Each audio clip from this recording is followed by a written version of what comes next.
अयोध्यापति महाराज दशरथ के दरबार में यथोचित आसन पर गुरु वशिष्ठ, मंत्रीगण और दरबारीगण बैठे थे। अयोध्या नरेश ने गुरु वशिष्ठ से कहा, हे गुरुदेव, जीवन तो क्षण भंगुर है और मैं वृद्धावस्था की ओर अग्रसर होते जा रहा हूँ। राम, भरत, लक्ष्मण और शत्रुघ्न चारों ही राजकुमार अब वयस्क भी हो चुके हैं। मेरी इच्छा है कि इस शरीर को त्यागने के पहले राजकुमारों का विवाह देख लूं।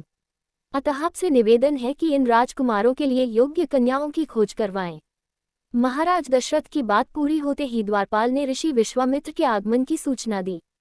स्वयं राजा दशरथ ने द्वार तक जाकर विश्वामित्र की अभ्यर्थना की और आदरपूर्वक उन्हें दरबार के अंदर ले आए तथा गुरु वशिष्ठ के पास ही आसन देकर उनका यथोचित सत्कार किया। कुशलक्षेम पूछने के पश्चात राजा दशरथ ने विनम्र वाणी में ऋषि विश्वामित्र से कहा, हे मुनिश्रेष्ठ, आपके दर्शन से मैं कृतार्थ हुआ तथा आपके चरणों की पवित्र धूलि से यह राजदरबार और संपूर्ण अयोध्यापुरी धन्य हो गई। अब कृपा करके आप अपने आने का प्रयोजन बताएं। किसी भी प्रकार की आपकी सेवा करके मैं स्वयं को अत्यंत भाग्यशाली समझूंगा। राजा के विनयपूर्ण वचनों को सुनकर मुनि विश्वामित्र बोले, हे राजन, आपने अपने कुल की मर्यादा के अनुरूप ही वचन कहे हैं। इक्ष्वाकु वंश के राजाओं की श्रद्धा भक्ति गौ, ब्राह्मण और ऋषि मुनियों के प्रति सदैव ही रही है।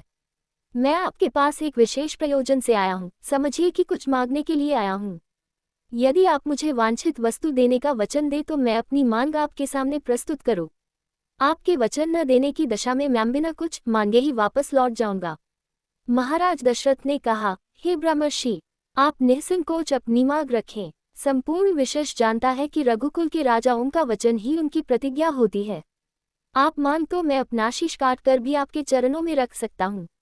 उनके इन वचनों से आश्वस्त ऋषि विश्वामित्र बोले, राजन, मैं अपने आश्रम में एक यज्ञ कर रहा हूँ। इस यज्ञ की पूर्णाहुति के समय मारीच और सुबाहु नाम के 2 राक्षस आकर रक्त, मांस आदि और पवित्र वस्तुएं यज्ञ वेदी में फेंक देते हैं। इस प्रकार यज्ञ पूर्ण नहीं हो पाता। ऐसा वे अनेक बार कर चुके हैं। मैं उन्हें अपने तेज से श्राप देकर नष्ट भी नहीं कर सकता, क्योंकि यज्ञ करते समय क्रोध करना वर्जित है। मैं जानता हूँ कि आप मर्यादा का पालन करने वाले ऋषि मुनियों के हितैषी एवं प्रजावत्सल राजा हैं। मैं आपसे आपके ज्येष्ठ पुत्र राम को मांगने के लिए आया हूँ, ताकि वह मेरे साथ जाकर राक्षसों से मेरे यज्ञ की रक्षा कर सके और मेरा यज्ञानुष्ठान निर्विघ्न पूरा हो सके। मुझे पता है कि रामासानी के साथ उन दोनों का संहार कर सकते हैं। अतः केवल 10 दिनों के लिए राम को मुझे दे दीजिए। कार्य पूर्ण होते ही मैं उन्हें सकुशल आपके पास वापस पहुंचा दूंगा। विश्वामित्र की बात सुनकर राजा दशरथ को अत्यंत विषाद हुआ। ऐसा लगने लगा कि अभी वे मूर्छित हो जाएंगे।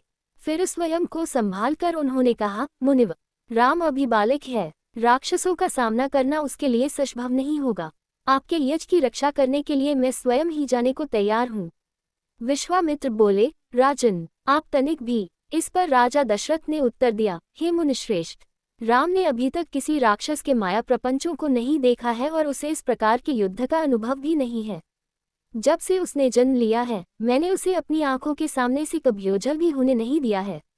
उसके वियोग से मेरे प्राण निकल जावेंगे। आपसे विनय है कि कृपा करके मुझे ससैन्य चलने की आज्ञा दें। पुत्र मोह से ग्रसित होकर राजा दशरथ को अपनी प्रतिज्ञा से विचलित होते देख ऋषि विश्वामित्रावेश में आ गए। उन्होंने कहा, राजन, मैं नहीं जानता था कि रघुकुल में अब प्रतिज्ञा पालन करने की परंपरा समाप्त हो गई है।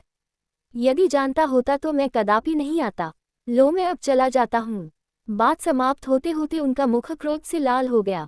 विश्वामित्र को इस प्रकार क्रोध होते देखकर दरबारी एवं मंत्रीगण भयभीत हो गए और किसी प्रकार के अनिष्ट की कल्पना से वे कौप उठे। गुरु वशिष्ठ ने राजा को समझाया, हे राजनु, पुत्र के मोह में ग्रसित होकर रघुकुल की मर्यादा, प्रतिज्ञा पालन और सत्यनिष्ठा को कलंकित मत कीजिए। मैं आपको परामर्श देता हूँ कि आप राम के बालक होने की बात को भूलकर एवं ने शंख होकर राम को मुनिराज के साथ भेज दीजिए। महामुनि अत्यंत विद्वान, नीति निपुण और अस्त्र शस्त्र के ज्ञाता हैं। मुनिव के साथ जाने से राम का किसी प्रकार से भी अहित नहीं हो सकता, उल्टे वे इनके साथ रहकर शस्त्र और शास्त्र विद्याओं में अत्यधिक निपुण हो जाएंगे तथा उनका कल्याण ही होगा। गुरु वशिष्ठ के वचनों से आश्वस्त होकर राजा दशरथ ने राम को बुला भेजा। राम के साथ साथ लक्ष्मण भी वहां चले। भी ऋषि विश्वामित्र से साथ चलने के लिए प्रार्थना की और अपने पिता से भी राम के साथ जाने के लिए अनुमति मांगी। अनुमति मिल जाने पर राम और लक्ष्मण सभी गुरुजनों से आशीर्वाद लेकर ऋषि विश्वामित्र के साथ चल पड़े। समस्त अयोध्यावासियों ने देख कि मंद धीर गति से जाते हुए था विश्वामित्र के पीछे पीछे कंधों पर धनुष और तरकस में बाण रखे दोनों भाई राम और लक्ष्मण ऐसे लग रहे थे मानो ब्रह्मा जी के पीछे दोनों अश्विनी कुमार चले जा रहे हों। अद्भुत कांति से युक्त दोनों भाई गोह की त्वचा से अपने दस्ताने पहने हुए थे, हाथों में धनुष और कटे में तीक्ष्णधार वाली कृपानें शोभायमान हो रही थीं। ऐसा प्रतीत होता था मानो स्वयं शौर्य ही शरीर धारण करके चले जा रहे हों। लता वृक्षों के मध्य से होते हुए 6 कोस लंबा मार्ग पार करके वे पवित्र सरयू नदी के तट पर पहुंचे।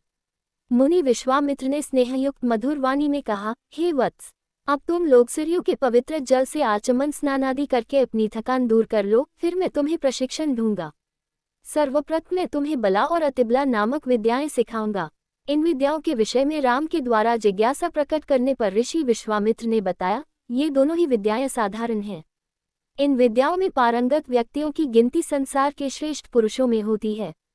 विद्वानों ने इन्हें समस्त विद्याओं की जननी बताया है। इन विद्याओं को प्राप्त करके तुम भूख और प्यास पर विजय पा जाओगे। इन तेजों में विद्याओं की सृष्टि स्वयं ब्रह्मा जी ने की है। इन विद्याओं को पाने का अधिकारी समझकर मैं तुम्हें इन्हें प्रदान कर रहा हूँ। राम, तीनों ने सरयू तट पर ही विश्राम किया। गुरु की सेवा करने के पश्चात दोनों भाई तृण शैयाओं पर सो गए।